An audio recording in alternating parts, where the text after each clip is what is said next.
Hello, আসসালামু আলাইকুম। Welcome to Spartek. So Spartek থেকে আজকে সকাল সকাল চলে আসলাম দুটো অ্যাস্থেটিক ফোন নিয়ে। এই ফোন সম্পর্কে সবাই তো জানেন। একটা হচ্ছে আপনার গুগল পিক্সেল 7, আরটা হচ্ছে কি আপনার S20। সো আপনারা গুগল পিক্সেল 7টা যদি দেখেন, খুবই ফ্রেশ কন্ডিশনের, কোনো স্ক্র্যাচ বা দাগ নাই, ফোনটা খুবই ফ্রেশ কন্ডিশনের। সো আমরা এই ফোনটা পেয়ে যাচ্ছেন মাত্র 29,000 টাকায়।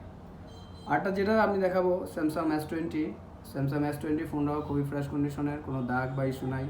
আর আপনি তো জানেন স্যামসাং S20 ফোনটা খুবই খুবই অ্যাস্থেটিক একটা ফোন, হ্যান্ডি এবং ওভারঅল পারফরমেন্স মানে ইচ অ্যান্ড এভরিথিং একটা অ্যাস্থেটিক ফোন। এই আপনি এটা পেয়ে যাবেন মাত্র 22,000 টাকায়, আর এটা পেয়ে যাবেন মাত্র 29,000 টাকায়। যদি কারো লাগে চলে আসতে পারেন আমাদের শপে স্পারটেক দেওয়ার নাম্বারে এবং আমাদের সাথে যোগাযোগ করতে পারেন যার লাগে। তো খুবই লিমিটেড এডিশন আমাদের এই দুটো ফোন আছে। তো এখনই চলে আসুন আমাদের স্পারটেকে। সবাই ভালো থাকবেন। আসসালামু আলাইকুম।